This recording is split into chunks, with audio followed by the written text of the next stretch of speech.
We are back live, ladies and gentlemen. Got a host of other news we'll be covering next hour, getting into the abuse in the prisons, stuff they force them to eat. They know that more than half their diet is soy. It's causing the men to grow breasts, to be totally unhealthy, have all these illnesses. They don't care. Let's talk some about that. A host of other news I haven't even gotten to yet. Compulsory National Service Bill introduced again with the compulsory service provisions. I'll cover that next hour, how that ties into slavery, the modern prison grid. You look at the graph from 1980, prison numbers, and it just goes like that straight up, from a few 100,000 to millions and millions, above 4 million and 7 million total in the system. Going to Rob Dew, Jason Douglas, I guess is still doing an interview with somebody out at the Tent City. They're in Sacramento, California right now. Rob Dew, our radio producer, also film editor and videographer for Infowars.com, working on the new Obama film with us. Not Obama Deception, a whole other one we're making for July 4th release. No rest for us here. Rob Dew, tell me about your experience when you got into Los Angeles, what you saw there with the homeless in tent cities, what you've witnessed up in Sacramento. They're now going to force them.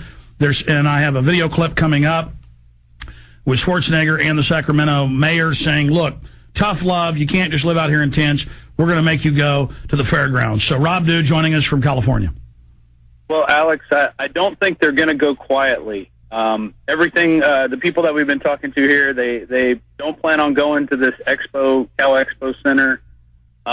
They're very, they don't get a lot of information or feedback from the mayor or the city. They just come down all of a sudden and tell them things. And, it's a real interesting environment. Everybody that we've met so far has been really nice. These people just want to live here and be left alone. And, it's right at the edge of town. And you go right over some railroad tracks where a levee is, and you can see there's at least, in just this one little area, there's at least 300 tents kind of spread out over a few acres. And from there, it goes, the levee runs right along the river, and then, they say it runs back another 6 miles. There's pockets of tents scattered in. And so there's a lot of people here. It's really windy right now. It's been hard to get good audio for the interviews. We have to get inside a tent to keep the wind out. But we've met a lot of nice people, and they say they're not going to move. They say if they try to make us move, we'll just grab our stuff and walk off. Well, listen, I want you guys next to hike all the way down that and to have Jason Douglas interview you, as you go to the trees, as you go by the levee, and show how there's a whole community down in there. The media says 145 tents, but then local news is set up to 300 tents. How many people just in this one archipelago of people living on the edge? Well, I would say it's definitely more than 350 people that I've seen walking around. We counted the tents in just the one area that we're at. We have there's 85 in one section, and then it runs along a fence line where there's another like 30, and then there's another section that opens up, and that's got 40 there.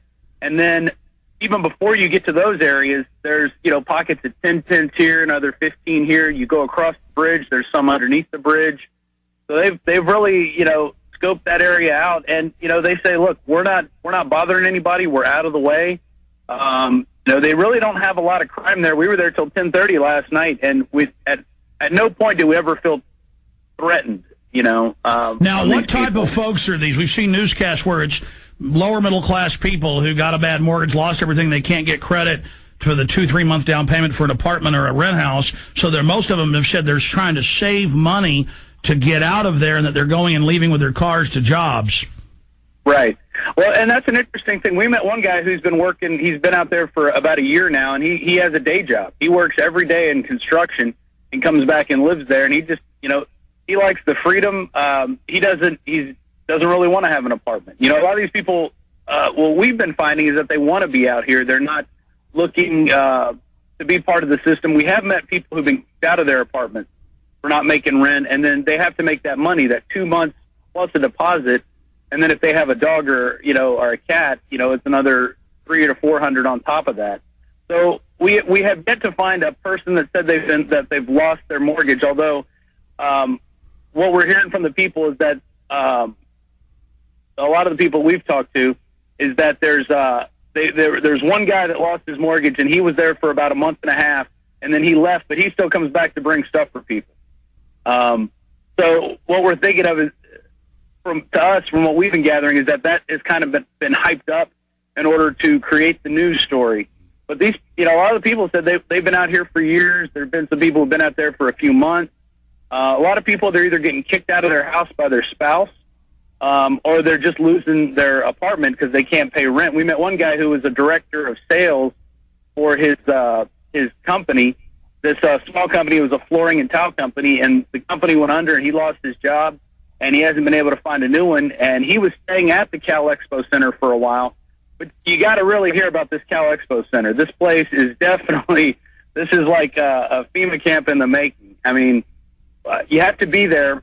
You have to be at the pickup point by 3 p.m., and they bus you over to it. So you're not allowed to bring hardly any personal possessions. You can bring a backpack and a bicycle if you have a bicycle. And they put those in a storage unit for you. When you walk in, and the guy's telling us all this, we have it all on tape. He said, first they wand you down, and then they pat you down. No, it's prisons. Listen. I mean, go over, but this is what I kept telling people. They say they have in the news CPS in there if you have kids. And they say, oh, your child's in danger. They grab them. So they won't let you go out and live in the woods or go out and live on the side of the road or live by a river and then try to raise money. They're going to force you in with the crackheads, with the heroin heads, with the schizophrenics, with the, kind of baseline of classic homeless, with this new homeless, the working poor, integrating them into this hellhole, taking their basic freedom away. And as the economy implodes, you're going to see more and more of this. And this is the precedent Obama has said, and the bill's introduced to set up these FEMA camps and your prisoners in them. So what are they saying? What are they saying that the Expo Center, the fairgrounds, is like? And are they saying they're going to be forced in? Well, a lot of them are saying they're not going to go. If they say if they try to force them in, they're going to say no, and they're either going to grab what they can grab and move farther back into the woods. Because what's been happening, they've been kind of kicked out of different places, so they've been all kind of corralled into this tent city area. It used to be spread out over a larger area, and slowly people who own the different parts of property are either telling them to move or kicking them out or whatever. So it's kind of conglomerating into that. But going to the Expo Center, you have to be at this bus depot by 3 p.m., so there's really no way you could have a job because it's out at 3 p.m. Nobody. And then they take you to this place. You're not allowed to bring anything with you. They do provide food there. Who knows what it's like? I didn't see the food yet. And then they're kicked out at 5 a.m. They wake them all up, put them back in a bus, and drive them back to Loaves and Fishes. So they're really not providing much, but just this kind of weird environment that you can kind of get some sleep in. Because they do have some bunks there, but they say the bunks are made for almost children, and they spent almost $1 million to upgrade the facility, and they added 50 bunks. There's a lot more than 50 people out here, and they're not going to go. I can see that right now. They're either going to pick up their stuff and walk away, and what they've said is before they've grabbed the stuff, thrown it in a dumpster, and then they just wait for the cops to leave, and they go back and get their stuff out and set up their camps again. All right, Rob, here is your mission. I know some of them are going to have cell phones for their jobs and things. Get as many names, numbers, and cell phones. Get a little bit of money, too, for their minutes. I want to interview them when you get back at the end of the week. I want to have 3 or 4 of these people on, kind of a cross-section.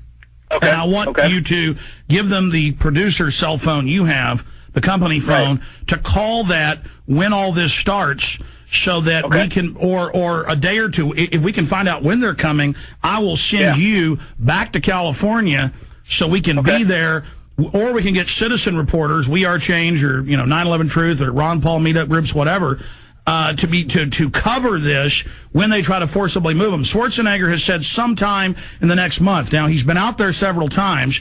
We're going to play a clip of that coming up in a few minutes. Do they have any idea of when they're coming to throw them out? They keep saying for what they're thinking is the end of May is what they keep hearing now. The end of May is the time that they're going to have to be moved. But they keep moving it. A few weeks ago it was the end of April. Before that it was the end of March, and now it's the end of May. So they keep kind of pushing out the deadline. And well, if there's 350 people, how are they going to put them in something with 50 bunks?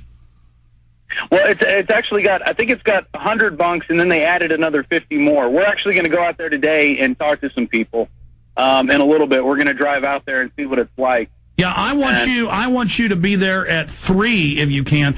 I guess you guys are scheduled to come back tomorrow? Yeah, tomorrow late in the evening we're going to take off. I think about 6:30 at night. Well, I mean, this is a key shoot. You might think about moving the ticket to Wednesday, because I need you to go back through that archipelago to show these are people literally in the wild living back here, and how it's a lot larger than what the news even shows. I want to show them showing up to get on the bus at 3. Okay. So if you guys have to split up, that's fine. But that's in about 2 hours your time. I want you to get up early, please, to show them coming out at 5 a.m. Okay. And bring them back. Yeah. Yeah. How much have you now? Are they letting you as media? Have you been out to the Expo Center yet?